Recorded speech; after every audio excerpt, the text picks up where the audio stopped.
We got major action today here at PHLY and in the area with multiple games happening, and we will be having our ultimate. Well, not included, right, Kyle? Ultimate. The semi-ultimate. Semi-ultimate. We'll have that for you later. Welcome to the PHLY Sixers show live from the Xfinity Lounge as we hang out with you, getting ready for big night in Philadelphia sports. Before we get started, we got to let you know, as always, we're presented by our good friends from Rothman Orthopedics. Visit rothmanortho.com/PHLY. Do us a favor and also hit that like button, everybody. Let's get it started. Hit that like button. I was worried you weren't going to get the thumb or the finger up. Hit that like button, everybody. Let's get to it. And that'll just let us know how much you enjoyed the show, the great work that Bree is doing. As always, Derek, Kyle, I'm Devon. Bree is producing. She's the president of basketball operations. Before we get started, as we talk about the ultimate, we have an ultimate watch-along tonight here at PHLY. And the Phillies won last night, so it includes the Phillies. Game 4 against the Dodgers to keep the season alive, keep their playoff hopes alive, along with the Birds and the Giants playing tonight. So the ultimate PHLY Sports Night, watch-along, right here in the offices with everybody together. Unfortunately, the Flyers can't be in the studio. They're working from home tonight, but they're still part of the ultimate with the game, their season opener happening against the Florida Panthers. So check it out tonight, the ultimate watch-along, as we get ready for the Phillies at 6:08 first pitch. And then, of course, we have the Birds thereafter. Kyle, you were about to say? Well, speaking of the Flyers, did you guys see Charlie's practice notes from the beach? He's having a good old time down there in Florida, it appears. So good for him. I love the weather we have right now. Good for him. But seeing Charlie pop up right in front of the sand and the ocean, I was like, I don't know, man. Maybe we do need to go back to summer. Maybe my desire for pumpkin spice and fall weather can get thrown out the window.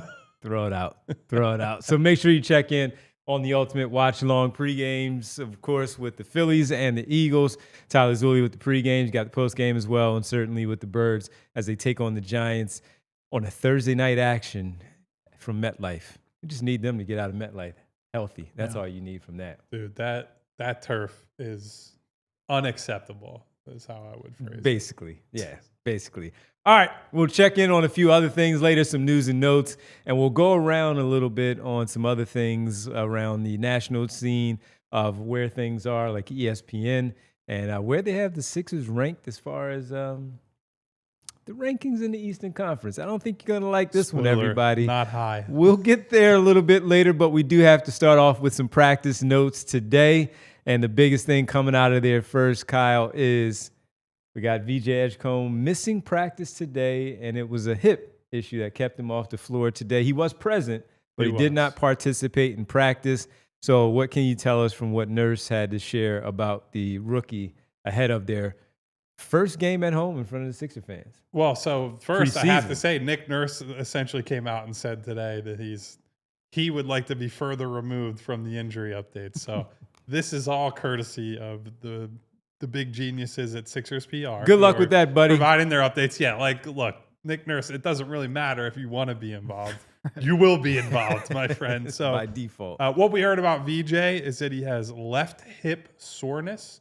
We did not get elaboration beyond that, except to say that his status will be updated at some point in the next, let's just call it the next day.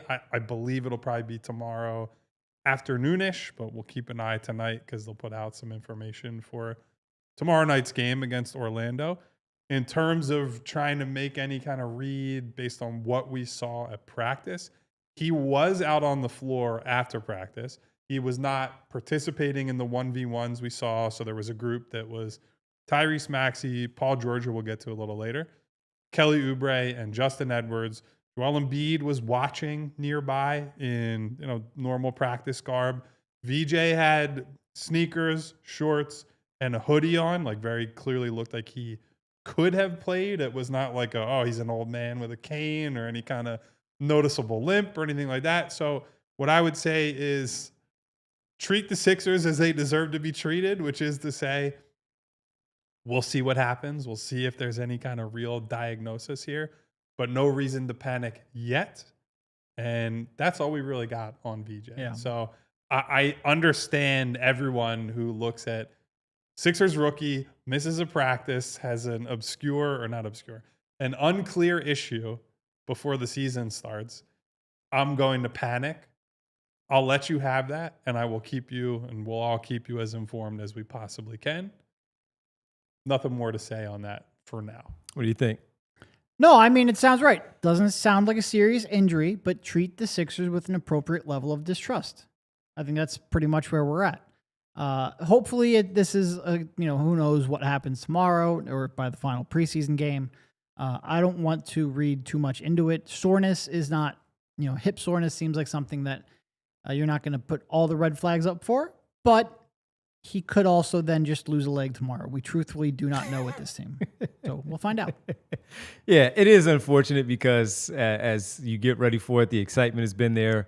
Didn't see a lot of them in Summer League, but there was enough excitement for what we saw to get ready for training camp and preseason. And because of that, there were so many people that really like what they saw from the Abu Dhabi games and really interested in seeing VJ Edgecombe up close and personal for the very first time in front of the home fans. It's a little bit of a bummer if he's unable to go, especially what we talked about yesterday with Quentin Grimes coming back, the 3-guard lineup stuff that was teased by Nick Nurse, the possible opportunity to see all of that first on a Friday night in a preseason action just to get a glimpse of what that looks like. It would be a little, it's like you said, it's the Sixers, and it's unfortunate. Look at the last game. No Embiid, no Paul George, obviously. No Grimes, still arguing about a contract. McCain out. And you're like, well, at least we can watch the rookie. And then the universe is like, nope, you can't. You can watch the rookie. Take him away. His name is Janai Broom. Yeah, well, there you go. 10-pound lighter Janai Broom. Yeah. According to him. Oof. Yeah, look at that. So as of right now, this is who's out. We'll see. VJ, I don't even know if it's fair to say he's out. He was out for practice. Whether he's out for the game is a different story. And Quentin, who knows with him. The thing that would really sting, other than obviously you don't want VJ to be hurt, is what I want to see in the preseason is what are we learning about this team? Whether that is how good is this player, what combinations work, the rotation coming together, new offensive wrinkles, like keep going on down the list. It's just, what am I seeing that's different? What do we see that maybe is a question, a concern? And if VJ doesn't play tomorrow, you get to a point where it's like, there's just nothing to take from these games, right? Because if you're already down Joel and PG, and that makes it hard to read a ton into these games, then it's McCain, then it's Grimes, then it's VJ. It's like, dude, that is quite literally half of a 10-man rotation, and it's the top half of the rotation. It's the half that you care outside about. of Tyrese Maxey, right? So I think we might be able to see some interesting things with Maxey and Grimes if they're able to play together. Frankly, if VJ doesn't play, I wonder if they use Grimes in that sort of pseudo point guard role, right? Where he certainly got to play at the point of attack a lot last season, and you're running out of ball handlers on a team that is built around guards if VJ doesn't play. But for me, it's just a bummer because preseason basketball doesn't really mean anything. But the seeds are being planted, right? It's like, what are the early trends? Devon, you brought up rightfully at the start of camp, going into media day, hey, we heard all the Jared McCain stuff before we saw them play. And then they take the floor in the preseason and it's like, oh my God, they were right. Like this is validation for what we were hearing. And there's just like, we get all the quotes about whether it's Joel, PG, VJ, all these guys. And then it looks like you're lining up for game night. And it's like, yeah, oh, by the way, none of those guys are playing. And so it creates a pretty brutal bummer of a feedback loop that also is not helping fans get invested in this team when the team really kind of needs that right now. Yeah. No, it's preseason. None of this matters. Like Joel Embiid, we just talked about yesterday. Unless it validates what we believe, in which case. Which we might talk about a little bit later. But like we talked about yesterday with Joel, every indication so far is at least there's more positive indications and fewer negative indications than at this time last year. Like it seems like Paul George is slightly moving towards the right direction. Jared's not a super long injury. VJ could be nothing more than a day or two. Nobody really knows. But it's just, for all of a sudden you look up at the injury report and you're like, oh my God, this is last year. And it's probably not fair because most of these, some of these might be playing if it was a real game. Some of these will be playing in a couple of weeks. It seems like everything is trending in the right direction, but it does give you the worst sense of deja vu you've ever had. Yep. And when did this happen? Because he played in the 2 games and they had the first 2 days off and we were wondering what's going on. Yes, first day they just came back. No worries. Tuesday off. They do practice on Wednesday, but nothing came out of that. And did this happen in practice? Did this is this something that carried over from he played this way with this little banged up hip from the Abu Dhabi games and he just it didn't bother him enough and now it starts to creep up on him? But as you said, look, it's 13 days away from the regular season. Doesn't really mean much outside of the fact that we wanted to see him out there on the floor. It's all about us. We're about to go to a game tomorrow. I wanted to watch the good players play basketball. Tyrese Maxey will most likely play, though, right? I mean, there you go. You got Tyrese Maxey. You never seen him play good. So we can see before. Tyrese Maxey get triple teamed on the ball like he did for most of last season. And that's why you'll see Quentin Grimes out there. Release valve. I do want to see Maxey and Grimes. So together, do I. Right? Yeah. That's a thing that does matter, maybe not for the long term, but for this season, they're going to get a good amount of minutes together. So no thumb injury with Tyrese where they don't have, he's playing through that with Grimes. So if those two play, that'll still give us something meaningful to hold on to and analyze. But again, like we spent a long time yesterday talking about the potential for VJ to start, all the messaging from Nurse, and how convicted they are on that pairing, right? Mm-hmm. So to give us 2 games of that where nobody else plays, and then we end up with, VJ didn't practice today, and we'll let you know if he's going to be available. Just a bit of a bummer, but for now, we treat it as hopefully day to day, and then go from there. Yeah, so not much there. It's just the fact that, once again, an injury, just the cloud is still hovering over the Sixers, even though nothing major has happened, and you hope it stays that way. It's just, it stinks that the rookie is dealing with this early. Now, it is early. It is preseason. As long as this is something that doesn't hang over, again, the cloud, the lingering of it, where it keeps him off the floor in the regular season, then we're good. And we can manage that. The selfishness of us wanting to have something to look forward to on a Friday night in preseason action, it's there. It's very evident. Yes, it's clear. We all want to see him out there on the floor, especially if Grimes is able to go with Maxey and we get to see that 3-guard lineup. But it's not the end of the world, so we won't lose our minds over it just yet. We see the people, everybody, it's okay. We'll all talk through it. I'll talk you off the ledge. We'll get through it together. No worries. It's all right.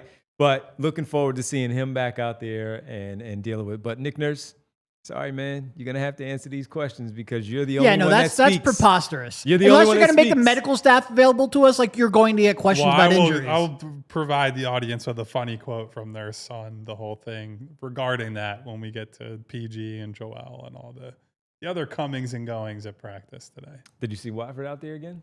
He was. So while Paul, Justin, Kelly, and Maxey were on one end of the floor playing 1v1s, Watford had another individualized end of practice, going through some one-on-one with coaches, some shooting drills. So he looked roughly the same as he had a day prior.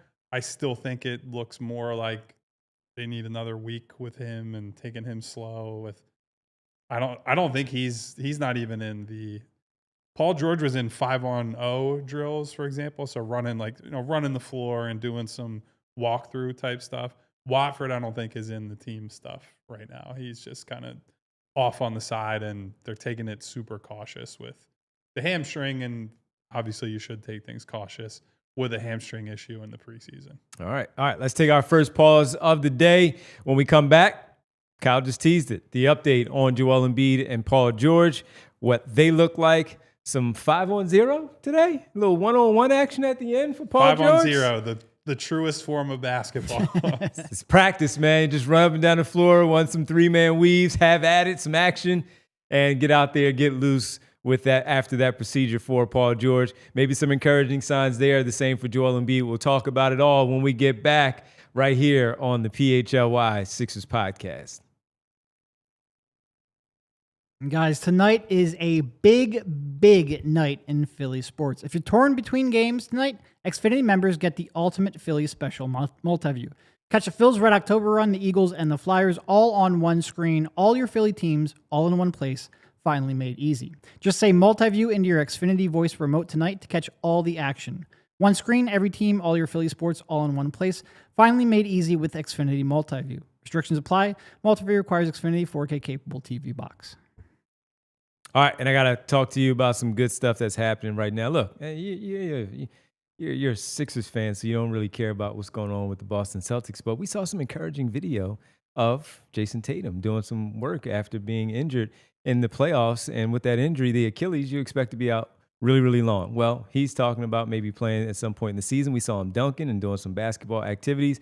And I'd imagine if you had to deal with something like that, like me and Jason have, you got to go to Rothman Orthopedics to get that corrected, because Rothman Orthopedics is the place for you to go to get back to being yourself. You don't want to stay injured, of course, so dealing with that, Rothman makes it easy with convenient offices, locations throughout the region, plus walk-ins and urgent care centers when you need help fast, whether it's a new injury or something that's been bothering you for a while. Expert orthopedic care is just around the corner. So schedule your appointment today at rothmanortho.com/PHLY to get yourself back on your feet and moving like you normally have, like we see with Jason Tatum and me. Rothman Orthopedics, your mobility, their mission. All right, welcome back. 76ers. Welcome back or not. No, that was right. I threw a curveball there on Bree, and that's why we're going to do that one a little bit later. Now, see, it was me yesterday ruining Bree's flow. Today it's To be fair, Devon changed the script like 30 seconds before the script was ready to go on. That's why I said Devon ruined it and not Bree. I did. So it's not her fault. It's on me, but we'll do that later. Let's go to Shady Rays, because the Tim future Legler jump scare. the future is bright. Spooky season. Tim Legler. Future's bright for Tim Legler now that he's going to be calling those national games or the lead broadcast there for ESPN. Come on, but the future is bright. Presented by Shady Rays. Make sure you visit shadyrays.com. It's still sunny out. And look, you gotta look your best with Shady Rays. And last night, Derek, Phillies looked their best. Yeah. They looked their best last night. Everything hitting on all cylinders last night. And they got it to extend the season. Yeah, I am very glad that the dam finally broke. Because, like, let's say they won 3-1, I would be here a nervous wreck because they stranded so many runners on third. But having that dam break there and getting all of those runs late, and Schwarber hitting the second one, it does make me feel like a 1-0 shutout is coming. But that is not the segment of the show. That is just my pessimism. You bought yourself another day. You got back to your ace. You got back to your two best pitchers. They certainly have a chance. Just need those bats to come through. Let's do that baseball, baby. Yeah, it was good. I mean, look, again, all they have to do is take care of business tonight. You hope they can. And then they push it back to a game 5, a deciding game 5 in a 5-game series back here in front of their home fans. And Nick Castellanos called for it. I'd imagine in game 5 he'll get what he asked for with the crowd being ready to go. I hope we find out. I need 7 from Sanchez. Get me right through Duran, and don't worry about anything else. So 7, who's 8? He's going 2 innings. Oh, you're going to give him 2? Yeah. Oh, wow. Well, you need a scorer that separates it a little bit for that to happen. That's that true. being said, that is our Future is Bright segment presented by Shady Rays.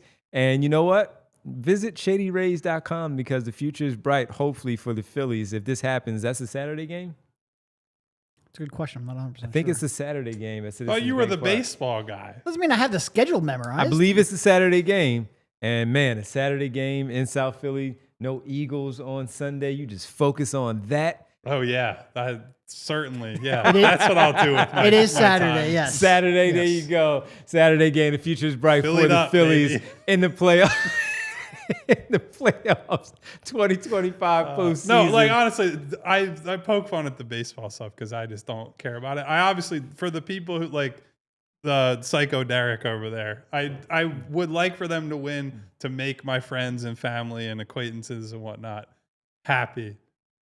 to extend the season. So in that sense, you root for the Phillies. In the sense that I am invested in all this. But for Kyle, it's a win-win because if they lose, he gets to talk to his friends. Yeah. Wow. I couldn't say what I wanted to say. We're not in overtime yet. My group chat will trash. be talking about Eagles Giants tonight. Let's put it that way. Shady Rays, shadyrays.com. Cool glasses after a nice cool win in LA on a Thursday night to push to Game 5 back here in Philadelphia Saturday. Shady Rays, the future is bright. Visit ShadyRays.com. All right, the future is also, could be, bright for Joel Embiid and Paul George. Little, just getting there. Just day by day. Mixed messaging on Paul George Day by has really day. been something. Day by day. What's the update? So Paul at practice today did, as I teased earlier, 5-on-0 drills, which basically just means when they were installing concepts and going through some of the early practice stuff, he was part of that, Okay. as was Joel Embiid. Any kind of live 5-on-5 type of action, he was not in. But that is a little bit of a step forward from he's only doing individualized workouts where he's off by himself. Whenever they say that, I always you picture the guy is really sad over on a second court, just oh, look, I want to play with the rest of my teammates, which is not how it works. It's the SpongeBob meme, right? Yeah, You're looking out it's Squidward looking out the window. It's Yes. SpongeBob and Patrick. Yeah, that's kind of how I think of the individualized workouts. But so he's in some of this team stuff right now.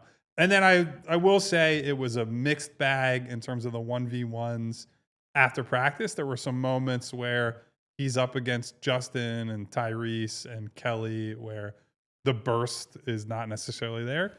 But he also had some moments where you're reminded, hey, this guy is a hell of an isolation player. Yeah. He's able to create the space for mid-range jumpers.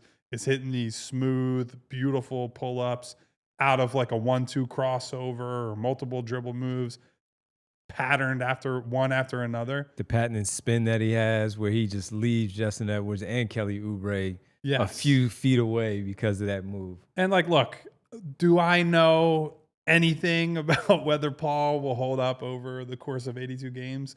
No, and I would be skeptical based on the history and his age and everything else, but looked pretty good out there. And again, I think the spirit of competition high there. We actually heard from Jabari Walker today about the atmosphere in the practice facility right now. And while he was focused a lot on the young guys and the time they've spent in the gym from whenever he would have signed in early July through now, has talked a lot about, hey, there's a culture being built here, right? We've been in the gym working out in Camden, out in LA at Rico Hines, scrimmages leading into training camp. Mm-hmm. And that he described it as a college-like atmosphere, but also brought up he was a little bit expecting when you have Joel Embiid, Tyrese Maxey, Paul George, these big-name stars, he used the word you expect maybe uptight, right? Everyone's kind of scared as young guys to fail because you have these big-name megastar players. And he said that Joel and Paul and Tyrese have created an environment where it's okay to, try things and fail. They'll walk through things with you, right?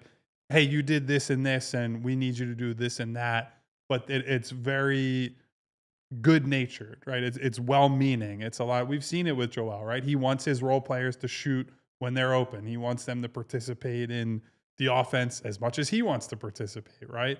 And so you're hearing good things about what Paul, what Tyrese, what Joel are doing, even when they're not actively involved in 5-on-5, even when they're not playing in these preseason games. And I do think that's different than last year, right? When last year it was a lot of veteran type players that you're not worried about mentoring, the Caleb Martins of the world, right? This group needs more of that. They need a pat on the back, a hand to say, this is how things are going to work around here.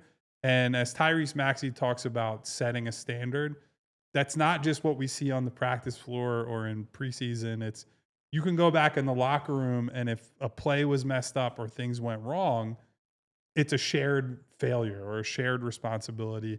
And from what Jabari and other guys have said, it feels like they're setting up a better culture going into the year this year.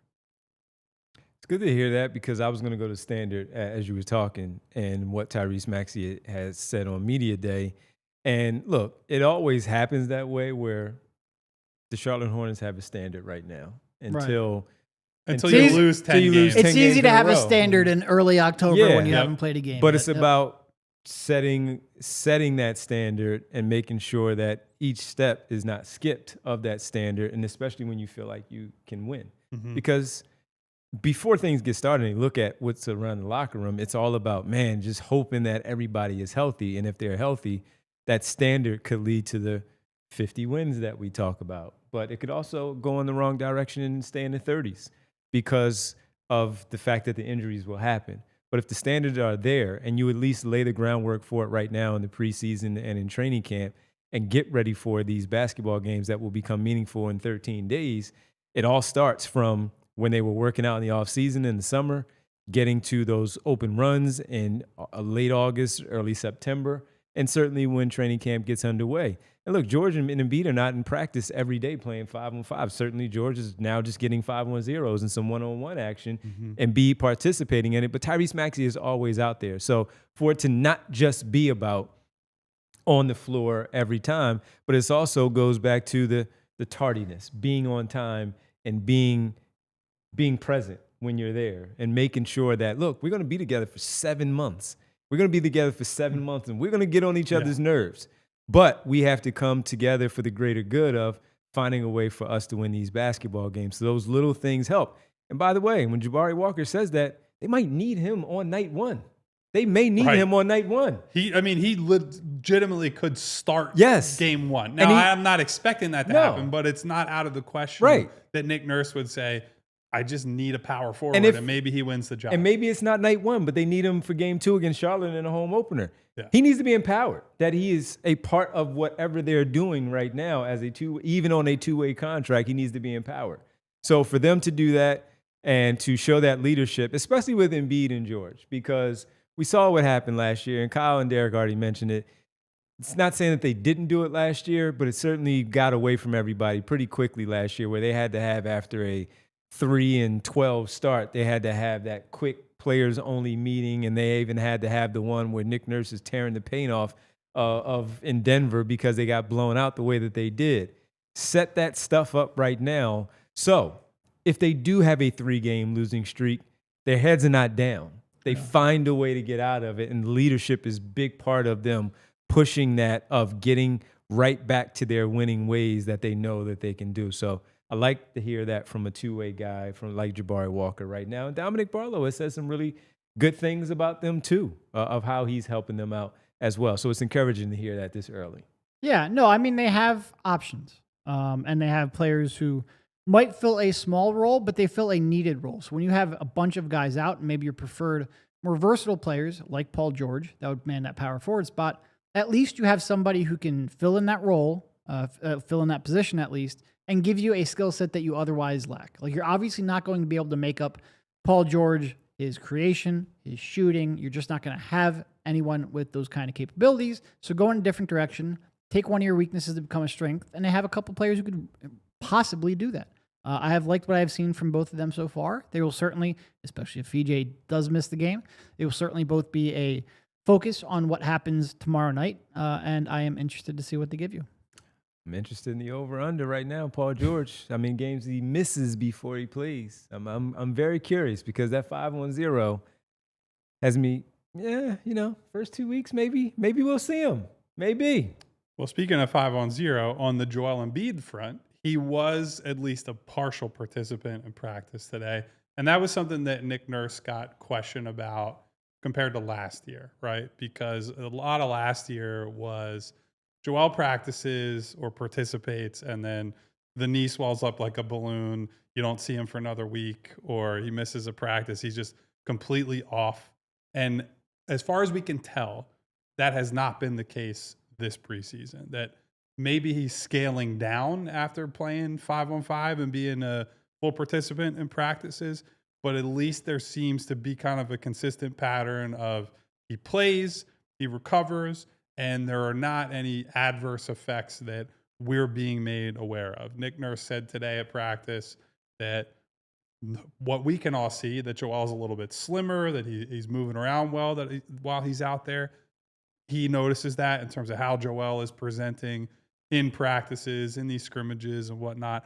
Obviously, all the young bigs, so like Broom, Bona, Walker, always like, you can tell that he's a guy that won an MVP award, right? And none of them are going out and saying like, oh, he looks the same as he did when he won MVP. And everyone is trying to keep expectations in check. But it does sound like there's a decent chance he's available on opening night. I would, again, like I said, I think yesterday and in other shows, I will not put any guarantees on that guy, much less to start the season after what we went through last year. But continue to hear the right things that you want to hear coming out of that practice facility. So if PG is not available, but you do have Joel, at least they can start to build some kind of continuity right out the gate this year would be the hope. Yeah.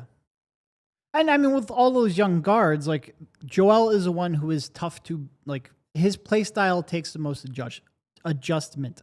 Paul George, you don't really have to adjust to all that much. He is a plug and play kind of player, but Joel is one of one. And if you can get any kind of early season experience with them and get really into those sets and get those comfort spots and know where Joel likes the ball and know where Joel, likes the double teams to come from, that would be great, especially for a player like VJ who, doesn't have literally any minutes with him. Broom spoke today, right? Broom, Walker, and Nurse. Did Broom say anything just of note as he obviously he talked did about admit it? he was a bit nervous in those opening preseason games. He referenced that one layup that I think it was the first game that he smoked badly. It was Yep. That was the pass from jump Oubre. off. Yep. Combined like 3 words there. The Oubre dump off. So he admitted that he was a bit nervous. He's adjusting to the speed and things like that. But he also had an interesting thing he brought up today where we talk a lot on this show about guys who go from you're the man all your life, right? And then you have to settle into you're an NBA role player. You're a guy playing off of other stars. Broom is one of the first guys I can remember coming in as a rookie who was very obviously excited about that setup where he's like, no, I've been the guy always and forever, right? In college, in high school, certainly when you're National Player of the Year and you're commanding all those double teams and whatnot, you are the face of that program and of college basketball in many ways. And he was basically like, look, now I can just hey, they're throwing coverage at Tyrese Maxey and I get to eat, right? Like I catch the ball in the dunker spot and there might not be that much work for me to do. And so he sounded excited about that. And I thought that was it's a refreshing thing to hear from a rookie because you just don't really expect that. It's hard to go from being a featured dominant player to, hey, maybe you'll get 8 minutes and all your shots are going to come off of quick reads where it's like balls in your hands and you either have to shoot the layup, shoot the three, or move that ball. Because if you sit there as Janai Broom and try to do like a 12-second post-up opportunity, Nick Nurse is walking down the bench and saying, get this guy out of here and go to the scorer's table, right? So I like the attitude that he seems to be bringing into the season. Yep. And I think from what we can tell, it sounds like he feels good about how he's adjusting the speed, how he's settling into a role. As we keep saying, it'll come down to the shot. And it'll come down to how much of his early issues in summer league and preseason are about adjusting to speed and how much of it is just he cannot get there. Like he will just not be able to operate at a pace that he needs to at the NBA level. So we'll have to wait and see. But I thought that was an interesting comment from him. I mean, look, nobody when they get in the league is going to be like, you know what? Just preemptively, I'm going to bail on my post game. I don't think it's going to work. Yeah, right. Like nobody does that. You have to at some point be shown like, oh, this is different. These defenders are different. Schemes are different. The rules are different. It's easier to double team. I need to adjust. I do hope that happens quicker because I don't think those post moves are really ever going to adjust. Certainly not at the level they were in college. He needs to, like that spot, like Kyle said, that catch and shoot shot just needs to be an absolute weapon. He needs to take thousands of jumpers a day until that's absolutely reliable. I do think part of his shot diet in college was like tough shots that he had to create. Hopefully that 3-point percentage is going to be higher than it was. I thought he showed a lot of encouraging signs in that regard at Summer League. Now we need to translate here because I do not, like Kyle said, I do not want to see a 6-second post up that goes nowhere. The losing the 10 pounds, though, is interesting because that weight helps him when he's on the block. Losing the 10 pounds makes you think a little bit of, he might be playing a little bit on the perimeter. I got to move. That we've talked about, and I need to be able to move. It's not the same as it was in college. So very curious to see what that is as a 5, or like I asked the guys yesterday, could it be some 4 out there on the floor for Janai Broom? The shots have to fall, of course, for that to happen more consistently. But Very interesting to see how they use Janai Broome. All right, final pause here for us, everybody. When we come back, we got to talk about a projection story that was put together on ESPN. Win projections. We've talked about it in the past because of what Vegas has thought of them and what we think may happen for the 76ers, but a more stats-based theme here with the projections that Kevin Pelton does for ESPN. We'll talk about where he has the Sixers in the Eastern Conference. I don't think you guys are going to like it. We'll get to that when we get back as we hang out with you. Unless you like lottery odds. On this Thursday, right here on the PHLY Sixers podcast. Big night tonight, everybody, for Philadelphia sports. And Bet365 is the place to go for you. Whatever the moment, it's never ordinary at Bet365. Over 90 million users worldwide. And you need to be one of them to be active and busy as your teams are active tonight. 3 of them, Flyers, Eagles, and Phils. And for the Phils, certainly, it's huge, right? We all know it's big. Game 4, got to get it done. Can they get it done in the NLDS? Can they force the Game 5 back here on Saturday? Dodgers are still the money line favorite at minus 135, but there's good value for the Phillies if you're feeling good about them pushing to that Game 5.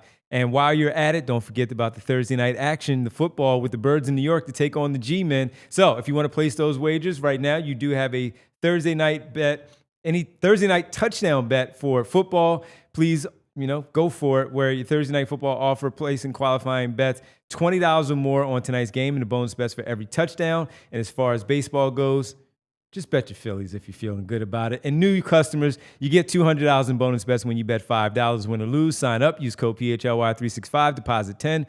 Place a bet for $5 to get $200 in bonus bets if your bet wins or loses. Don't forget about the Flyers and their season opener as well. Whatever the moment, it's never ordinary at Bet365. Must be 21 plus and physically located in Pennsylvania. If you or someone you know has a gambling problem and wants help, call 1-800-GAMBLER. Guys, you remember when Brandon Graham strip sacked the GOAT for the first Philly Super Bowl? Now BG's bringing us his Crooked T strip sack pack so you can savor the flavor. What is the strip sack pack?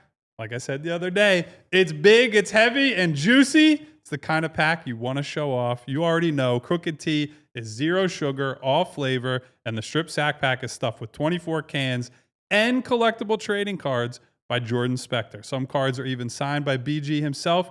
Every case packing heat from the fridge to the tailgate. This is one sack you're going to be proud to display. So grab yours today at a store near you or on GoPuff. And there are a few local Philly bars we want to shout out carrying Crooked T. Thank you for showing the love. Sport and Social Allentown, Garage Fishtown, City Tap in Logan Square, Wicked Wolf on Chestnut. Go check them out for a game day or a night out and tell them that PHLY Sports sent you. The 76ers, 42.5 wins is their projection. This is the toughest one, man. I got to give 2. You can't give 1 with this team. You got to give wait, 1. Well, that's Come right. on. You're right. You're right. We did say best case scenario. So then best case scenario, conference finals. Everything breaks for them and they stay healthy long enough. Conference finals. Now, why wouldn't I say NBA finals? I was going to ask that very question. Because I still, despite the health issues, they still have not proven, Joel Embiid and Paul George, that they can rise to the occasion and play as well as they need to when the lights are brightest. That is our friend Tim Legler right there, of course, of ESPN, and Adam Mars of DNVR and DNVR Nuggets because of the All-City Network, our teammates there, and their All-NBA, All-City show. They were talking about the NBA as a whole, and they got to the Sixers, and boom, I need 2, Legs said. So make sure you go check out the All-City NBA podcast that they do. It's fantastic. I had a chance to go on there last year talking about the Sixers before things kind of spiraled out of control. Maybe we'll go back on there this year when things are a little bit better. But Derek, it's kind of what we talked about. There's 2 teams out there, and we just need to find out which one is going to be more consistent. First off, I think we need to make Legs jump scares a regular part of the show. Like just once every 2 weeks, we have a Legs jump scare, and nobody knows when it's coming, including us. I think that is something maybe we should look into. No, I mean, he's right. There is a what happens if everything goes right sort of like projection. And then there is what's a more realistic, like, I don't want to say worst case, but like what's a more realistic, like this is an old team with huge injury concerns. Well, it's either a young players who have never been there or old players who have huge injury concerns, and there's ways in which that goes poorly. I would probably push back, like absolute best case scenario. I wouldn't predict better than conference finals, but like if everything breaks right, clearly if they have the talent to get to the conference finals, they have the talent to win that. And just because you haven't done it doesn't mean you can't. So I'd probably push back on that a little bit, but I don't think really it matters all that much with nitpicking that, because it feels like being healthy for 16 games in the postseason is a problem I'd love to see play out, but not one that I'm betting on. So with that, the reason why we had the jump scare earlier that Derek is talking about is because it was my fault that we were going to do that after the first break. And I said, Bree, you know what? Since we're going to talk about this story from Kevin Pelton, the ESPN, of where he has the Sixers, let's push that back to the second break. A little so bit. She was right. I was wrong. So the jump scare is now part of the show, though, as a result. But with that, Kyle, Kevin Pelton has them 11th, even out of the play-in tournament. 11th on this list there. And Sixer fans certainly don't want to hear that. Whether they agree with him or not, you don't want to hear that unless you're looking for them to go in a different direction. So in front of them, of the teams that you already know, the main ones like New York and Cleveland and Orlando, but with the stats-based model that he runs here, Indiana and Boston, which we talk about a lot because of the injuries, they're 4 and 5 on this list, and that's without Tyrese Halliburton and Jason Tatum. 6 is Milwaukee, 7 Atlanta, 8 Detroit. All teams that we had either in front of the Sixers with Milwaukee or Orlando and Atlanta, or Milwaukee right there in the mix with the Sixers. But he also had, and Detroit as well, but he also has 9 Toronto, Miami 10. Again, 2 teams that we mentioned somewhere in that same conversation of the Sixers, but we still give the Sixers the advantage. 11th right now is where he has the Sixers based on this model. What do you think? So I think part of his model is that the team will get average health is baked into this. Okay. He projected, I think it was about 45 to 50 games out of Joel. And if they get average health, I cannot see a world where they win 38, 37 games, right? Yeah. Average health means you have them for over half the year. Yeah. You have them for over half the year against a bunch of these teams. Like I just see them winning more games. No, he in his paragraph, he says if Embiid is healthy and effective, Philadelphia would probably finish better than 500. No, if he's healthy and effective, they're definitely finishing better than 500. Yeah. So I think it's a twofold question, right? Do you expect Joel Embiid to be healthy is the first thing. I think most people would probably say no based on the evidence. But then if you say yes, what is Joel Embiid's ultimate ceiling as a player right now, right? We don't know, because last year was 19 games where not only was he hurt, that the lack of explosion, the lack of confidence in the knee, all those factors made him a shell of himself as a player on the floor. So he didn't help winning by being out there either. And that is a major departure from the past, right? So with just the presence. Right. I understand why it's so hard to project them just right there, right? Yeah.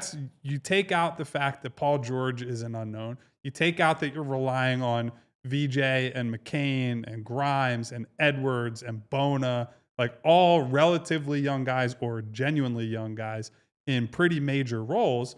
There's going to be volatility just with that. But if you only focused on Embiid, you're just going to end up all over the place. Like, best case scenario, I agree they could end up in the 50-plus win territory. But what is the likelihood that they actually get there? I have no idea, and we'll really have no idea because he's not going to play in a preseason game. We don't get to watch practices. So it's all based off of quotes from coaches and whatever you're hearing from people behind the scenes. And they're certainly not going to, as good a sourcing as you might have covering the league for a long time, there are very few people who are going to have the knowledge to be like, Joel Embiid looks like ass in these practices, right? No one is going to say, I find it hard to believe that anyone who knows the Sixers well enough to have that information would also come out and be telling reporters like, hey, Joel looks horrible, right? Yeah. Like that just wouldn't happen. So until we see him take the floor, whether that's opening night or 2 weeks in, a month in, whenever it could be, We just don't have any clue what this team could do. The only thing that I would talk about with the Embiid part of, what did he 40 games somewhere around 40 minutes, which is like 48 games. I think. Right. So if we look at that and we talk about the 40 games that he plays, as we've said, if we get 50 games out of Joel Embiid, we get to watch 50 games. That's probably a good version of Joel Embiid. So the 19 that we saw, even though the presence out there didn't matter as much as it used to in the past, even though he was banged up, because he always says, even if I'm not 100%, I know I'm helping my team just by being out there. He did not. Mm-hmm. He put up numbers. He still had numbers, but they still resulted in losses. But if he's playing 40 plus, I'd imagine it's a different version of Joel Embiid than what we saw in just the 19 games, and that presence helping out because he's either gotten used to it a little bit of playing on that knee where he can still figure out a way to be effective on a night-to-night basis that he's out there. And it's not just him putting the 21 on and just going out there and being out there. So because of that, I would certainly believe that is way more than an 11 seed in the Eastern Conference with those teams that are surrounding them, where they'll push that up a little bit more than what those projections say. It is interesting, though, because like Kevin wrote, healthy and effective, and including that second part is important. Kyle referenced, like, we won't really know anything until he plays, and we'll know something when he plays, but I'm not able to completely get out of my head how much worse he looked in January than he did in November and December, and how much worse he was moving.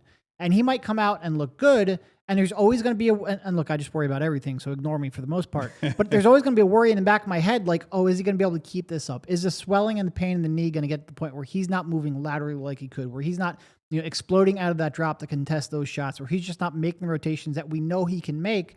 And that's where you hope, like, yeah, he might, hopefully playing 48 games would mean that he has found a routine and found off-season treatment and off-season work where that's not impacting him. But I'm always going to be concerned because you're just talking about a really large human being that's had double meniscus surgeries, and we've experienced it. So there is, like, if he's available, he's going to help. It's just, is he going to be able to help in the way, maybe not that he did 3 years ago when he was playing an MVP level, but where he can anchor the way that he previously did. And like I said, and Kyle's right, like, nobody's going to be like, oh, he actually looks like trash. Like, that's just not, you're not going to get those kind of leaks. It doesn't help anybody out. But if he was struggling, I think you just wouldn't hear much. And everything that they've said, they're just more vocal and more consistent in their positive praise of the way that he looks and the way he's moving than they were at this time last year. And that gives me optimism, but I can't say that gives me confidence yet because we have to see it on the court, and we have to see it on the court after an extended period of time. And it's just, we're not at the point in the calendar where we can do that. So Adam and Tim Legler mentioned the 42.5 is the over-under. We've talked about that with Bet365. Based on this model that Kevin Pelton put together, he has that 38.4 projected wins based on that model there. So interesting. And that's why they are the team that is just a mystery team. We don't know. We have no idea how much would it look like with the four guards if George and Embiid are out for some games, and how is it going to look with the four guards plus Embiid and George being out there on the floor? What does that look like overall for this basketball team? So just a mystery this team is, and that's why it's always fun talking about the Sixers. This is why we do what we do. But man, is it sometimes like last year with the tank helmets. That was rough. That was rough. I don't want to see that again. I do not want to see that again. That was some bad basketball. Nobody does. That we had to watch last season. So go ahead and read that story at ESPN.com. Check it out for yourself to, again, understand how Kevin Pelton came to the numbers that he did, for sure. All right, let's get to the Super Chats that we also have here hanging out with you. Let me put my glasses back on because I don't want Kyle having to read the stuff, and I can't. I mean, it's easy for me to read. Yeah. Most of the time. Yeah, I can read it. Public school education didn't fail me that. Well, that part you're good. Yeah, the eyesight. Look at Bree. Wow. Zooming in. All right, DJ, aka Mr. Sandman, bring me a dream. Bree, can you highlight that one more time so we can see the actual super chat there? Oh, you want to? Oh, you can't see it? She has it in the video. Now we do. Yeah. Oh my God. Ace Bailey looks. He really is blind. Ace Bailey looks good in Utah. The 3-pointer is water. You just got some explaining to do, PHLY. So the thing that we said Thanks, Bree. we were most confident in, we have to explain for. Well, I'm not sure if Mr. Sandman watched the game, but like I to did, Kyle's by the way. point, I was not watching the Phillies last night. I watched preseason basketball over an NLDS game. Just to be Kyle's clear. point, most of his shots came off of running off of a screen, taking one or two dribbles, getting in the pull-up jumper, which I think that's the best version of Ace Bailey. And if he continues to play that, good on him for listening to coaching. And B, still, even if he succeeds at that, I'm not sure I see star potential. It's just hard to like that. He played largely an off-ball role yesterday. Mm-hmm. And I said time and time again, that's the version of Ace Bailey I have the most interest in. But I also think people who are like, this kid's the next KD, were projecting him to be something different than that. So I give him credit for like buying in through one game. And truthfully, if you think I spent all year watching every Rutgers game and every Baylor game to overreact and change my opinion after one game, one preseason game where the other team doesn't care and I got some splaining to do, like, no, there's a reason you put in the work. But B, understand he might end up being better than I projected. That's part of the game. That's what makes it fun. Good on him. I hope he does. But it's one game. Yeah, we're good. talking about the look rookies good. in a separate thing after we finish the show. So if not for a super chat, that's the Yeah. only way we were talking about Yeah. it. And for the people who didn't see it, Ace Bailey had 25 points He was last great. night. Looked 11 really for good. 16 from the floor, 6 boards, 3 assists, 2 steals, 1 block. And this was against the Houston Rockets, who did play everybody yesterday for their team. Whether they played hard or not, as Derek said, he played against the Houston Rockets, and I'd imagine they were trying to at least slow him down. 25 points in his debut. So that was Ace Bailey, his performance against the Houston Rockets for the Utah Jazz, and he also started the game for Hardy's team. So there's that. The fun part about doing draft stuff is when a player shoots 3 for 13 in their You don't hear debut, from those same none people of the these next people day. showed Yeah. up, but when he has his first good game, it's, oh my God. Y'all got some Look at him splaining go. to do. Y'all got some splaining to do. Turns out you play more than 2 basketball games. Ace Bailey played more than 1 game last year, too. He did. Plenty of good games and plenty of not so good games. He looked good last night. He So absolutely did. that's and why we'll we talk got more the about super it chat. later. And we'll get to that a little bit later, where you guys can go check that out separately on our YouTube page, as we always do. Appreciate you checking out our VODs there on the channel. We also, I want to shout out Mr. Midrange and welcoming Mr. Midrange to the Supporters Club. Joining the Supporters Club today, we really appreciate that. You too can join the Supporters Club as we have rolled it out. 2 tiers, $4.99 and $14.99. With your membership, you'll get a unique behind-the-scenes footage every week. We did ours twice so far. The others have done it around the PHLY network. So go sign up to become a Supporters Club members for the real ones. And you get that SC next to your name. You look pretty cool, the true sicko level stuff. You get to have access to the exclusive emojis and so much more. So go sign up to become a member of the Supporters Club with us here at PHLY and the PHLY network overall. So good on you, Mr. Midrange. Welcome and thank you for doing that. And thank you to AKA Mr. Sandman, Bring Me a Dream, for the super chat that he had. All right, let's get to a couple of news and notes before we get to our world famous roll call. And with the news and notes today, let's start off with, let me see where I had it. Let me go here. All right, cool, ready to go. Number 1, got some USA basketball updates. USA basketball is expected to, according to Shams, name Miami Heat head coach Eric Spoelstra the new men's national team head coach. He's been part of the staff in the system for years, and Steve Kerr has run that team the last couple of years, and now Eric Spoelstra takes over for the upcoming World Cup games and then the 2028 Summer Olympics. He will now be, after being the lead assistant, the head man for the 2028 USA basketball national team. Good on him. Great coach. Has not exactly had the top end teams that he had in the past these last couple of years with the Heat, but you always, whenever Miami ends up in a playoff series with a reasonable chance, there's always that feeling of like, Spoelstra's got something up his sleeve, right? So you give him a team full of Olympians. That guy down there, and they're still competing. Now here's my question. Can you institute the heat culture stuff at the Olympic level, right? Are you getting those guys to come in midsummer? You might get a mutiny if you try it's that. It's like, hey, Ant-Man, But here's where I will say he gets it. buckle down, baby. Here's where I will say that because he had to coach LeBron James, Chris Bosh, Yeah. and Dwayne Wade, and getting them to buy into whatever system that they were having, whether you call it heat culture or not, Yeah. he had to do that. So he has the experience of doing that. And then again, just being around it for all these years where he's been under the Popovich-led one, Steve Kerr, Krzyzewski, I think he was just at least in the system. And now he gets to do it himself. So having been there and then having the experience of running the big three the way that he did and having to get to the finals, lose, but also win. I don't know if he can do the heat culture part of it, but he can certainly get some guys to buy in. And He's got plenty of cash in. He does. He definitely does. Yeah.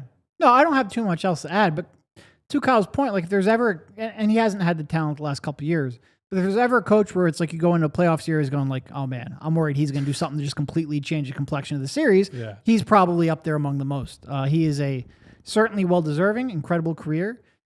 Has he won a coach of the He still hasn't. I believe he has wild. not. Still has That's not. wild. Yeah, he still has not. Because he is the most consistent, like, I'm going to get my team to outperform guy, maybe in the league. It is Maybe that'll be in your NBA season predictions. Maybe. I don't know. Maybe Probably maybe not. Eric I'm not Spoelstra. I a don't huge know. fan of that roster. No, I'm and they're going to trade Wiggins at some point, and like Norm whatever Powell, you think though. of Andrew Wiggins, he's a competent wing, Yes, right? he They is. don't really have. He's their best wing.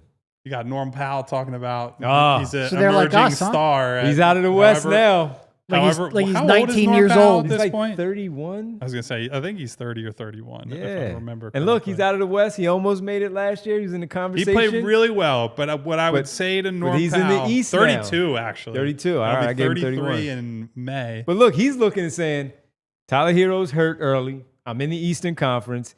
Tatum and Halliburton are offering up these two All-Star spots.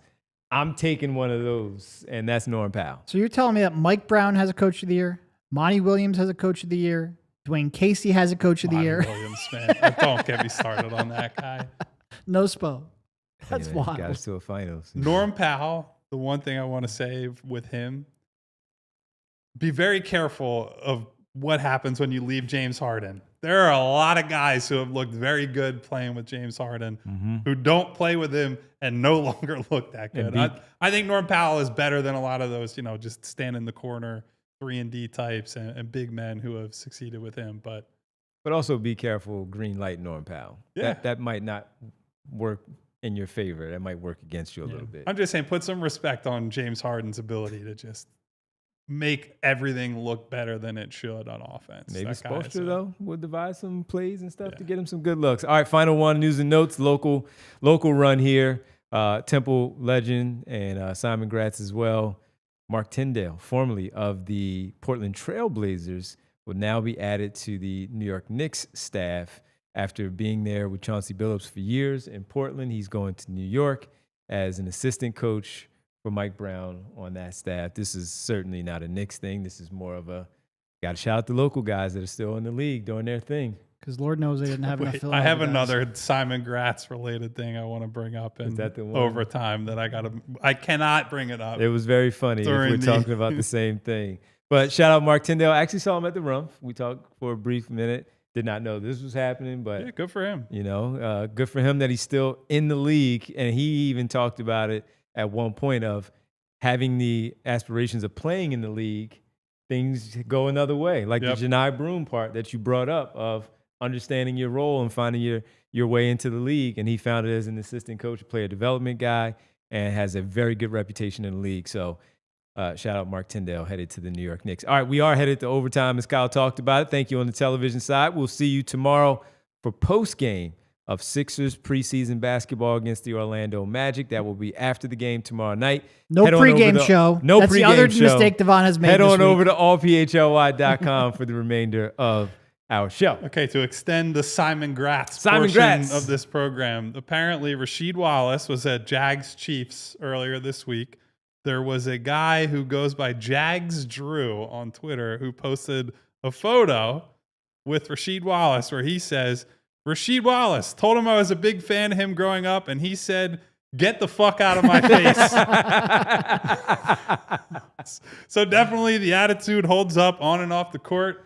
I will say, a guy who is head to toe in Jags gear, Rasheed is a well-known Chiefs fan. They suffered a pretty agonizing defeat on Monday Night Football. I would imagine that is most of it, right? I don't think Rasheed Wallace goes around just telling people to F off just for being like, "Hey, I'm a fan of yours, man." Like, maybe not. I don't know. I don't know Rasheed a story like that he does, and it's been talked about publicly. One of our buddy, John Marks, who no longer with us. John lived in the Horsham area growing up. Said he ran into Sheed in the mall up there one time. At the Willow Grove Mall? And one time, this is younger John Marks too, and he said something to Sheed. Big fan. Get out of my face. John tells that story publicly, so I know he wouldn't mind me saying that and sharing that. So well, I remember it checks. Yeah. All right. I'm just trying to give him the benefit of the doubt, but if he really is an F off guy, then if I ever see Sheed out and about, I'll just do. I don't even know if I do like the. You might have to tell him. Get out. Get out of my face, Sheed. Remember when Jordan Spector had the Iverson card? Yeah. And they had the unveiling? Yeah. Sheed was there, and he was like decked out That's right. You were there. Kansas City Chiefs gear, and he was talking so much trash the entire time. Wow. He definitely seems like he enjoys the He the doesn't fight. mind it. Yeah. He doesn't mind it. Shout out Rasheed Wallace. The king of the technical foul. I always argue for Rasheed when the Kevin Garnett Listen, man, conversations come up. He was super talented, and I'm glad that he had his kind of moment in the sun on a team front with Detroit, right, where he was the guy that pushed that team over the top. Yes, he did. Because not only was he a talented offensive player, he's a really good defender. Yeah. Too, yep. So imagine Sheed in today's NBA with a 3-point shot. No, because like back then, man, you're a big man. Get in the post. People didn't appreciate you can actually step out on the perimeter and knock a shot down. And he was a pretty good passer too. He would have been real good. He had everything, man. Yeah, so he had it all. shout out to Sheed, even if he would tell me to get the fuck out of his He face. probably would tell you to get the fuck out of his face. Absolutely. There is He threw a basketball at you. Like, chance. who did he throw a basketball at in practice that one time? I forget who it was. With the Portland Trailblazers? Yeah. Yeah, that is good times. Remember when he threw the towel at Arvydas Sabonis on the bench because of some play? Oh, just good stuff. Shout out Rasheed Wallace, Philadelphia legend, of course, basketball legend. All right, that'll do it for us, everybody. We'll be back tomorrow, of course, at sometime after the game, about 10 minutes after the game, after the Sixers take on the Orlando Magic. It's time for the world famous, it's the roll call. Yes, and we will have some rookie thoughts, including on Ace Bailey and something we're going to record after the show. So anyone who has some real bloodlust for Derek and I for talking about Ace Bailey for months on end. Imagine sitting in a corner we will be for 5 talking months. about Ace and CMB He made and a Cooper jumper. Flag Get and to the Knipple. chat. Anyway. Derek, he looked good last night. He looked good. Of course he did. Thank you to everyone, including Mrs. Sandman, who had the super chat Bring today me a dream. regarding Ace. Thank you for stopping through. Thank you also to AA Ron, to DC Marley, to Jay the Jungle, to CJL, to Samaj, to Greeny Green. What up, Maj? Macmon stopping through. Puppas, Lee Nguyen, What up, Jerome Evans, Tom Jackson, Alton Williamson, Eugene Ross, Habib Gene. 215, What's up, Gene? Sean Havern, of course, Mom's grandchildren. Hello to Mom. Man, if VJ ever makes a pump wrong, or if Freudian slip. if VJ ever makes a jumper, I'm going to be And by the way, we insufferable. did discuss no Brian Pumper We sighting. gave it like a 50-50 chance. Put him on a that he would show milk up carton. today. I thought for sure we were going to see him today. That's regular season pump. I thought for sure he was stopping through. Mikhail No Bridges, Densley, Mr. Midrange, who joined the Supporters Club, Sean Mid-range, Ford, Ace Bailey, what Elaine up? Bruno, Marty Bones, Win Forever, What up, Bones? Theo, Val, Jess, my girl Nona, Sal, What up, ladies? Smy Guy, a.k.a. Smoggy, Smoggy. Ike O, who said he was looking forward to some Ace chat when we eventually get to it, Torrent, Phil Evans, Dave P., and of course, What up, Dave? Marcus Blackstock. And say what? Say what? Thank Phillies you, have a everyone who was game here tonight. today. Yes, say what? They extend the series. Panicking. Panicking. Anyway, on the way out, guys, we would love if you would hit that thumbs up button. Not enough thumbs ups on this damn video today. Get those thumbs ups up. Get those likes in to say those thank you thumbs to up. super producer Bree. Let me get him up. To make Devon feel happy, to help me sleep at night. It helps the channel. It helps the video. It helps all of us who talk about this godforsaken team each and every day. You're number one. I love the serotonin I get when you guys hit the thumbs up button. So please help us out there. Please hit the subscribe button, hit the bell icon so you get notifications each and every time we go live. And please come hang out for the post-game show, Sixers Magic tomorrow. Come through for the watch along that a bunch of people will be on tonight for all these wonderful Philly sports events. Ultimate watch along. The mostly ultimate PHLY watch along tonight. Jay the Jungle, if I didn't say your name, buddy. John of the Forest. What up, Jay? Because I don't love you. What did he call you the one time? What started the John of the Forest? I don't remember. He called me something that's not my name. And anyway, thank you guys for stopping through. We'll see you tomorrow night. Until then, stay safe. Take care of one another. Go Birds. Go Phils. Goodbye. See ya. We all silly like the mayor.